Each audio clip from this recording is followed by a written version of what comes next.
Assalamualaikum dan salam hormat. Malaysia memahat sejarah apabila muncul juara acara regu edisi sulung kejohanan sepak takraw Piala Asia 2025. Lebih manis kejayaan itu dirangkul selepas skuad negara menewaskan musuh tradisi Thailand 2-0 di pentas final malam tadi. Beraksi di gelanggang keramat Stadium Titi Wangsa, Malaysia membariskan trio Muhammad Syahir Muhammad Rosdi selaku tekong, Azlan alias apit kanan dan Farhan Adam apit kiri. Manakala Thailand menyenaraikan gandingan Sitipong Kamchan tekong, Warayut Jantara Sena apit kanan dan Yok Sawat Utai Jaron Sri apit kiri. Terdahulu pada set pertama, sorakan padu penyokong nyata membakar semangat pemain negara yang berjaya mendahului 9-6 pada suatu ketika.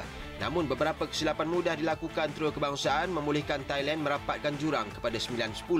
Biarpun cemas seketika, Malaysia bagaimanapun kembali menemui momentum apabila unggul melakar kemenangan 15-12.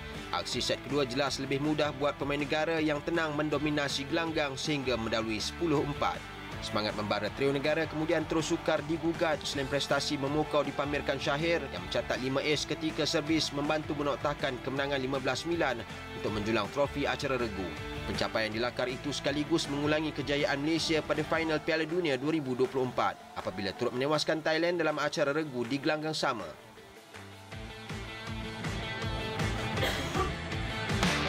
Kejayaan di lakar pemain negara di pentas final nyata tidak disangka Syahir yang ditemui media selepas perlawanan. Dia mengakui momentumnya agak perlahan ketika saingan awal bagi acara regu, namun bersyukur mampu berada pada prestasi terbaik sewaktu beraksi di pentas final. Final ni saya tak sangka yang saya boleh main macam tu. Lan, Farhan Adam boleh main macam tu. So, kita memang tak sangka yang boleh menang 2-0 dan Alhamdulillah. Berkat penyokong yang datang ni memang menaikkan semangat kami. Sementara itu, jurulatih negara Ahmad Muhammad Zain menyifatkan kemenangan diraih membakar semangat anak didiknya dalam misi memburu kejuaraan bagi acara regu berpasukan yang dijadual bermula pada Jumaat. Kita dah 34 tahun tidak berjaya.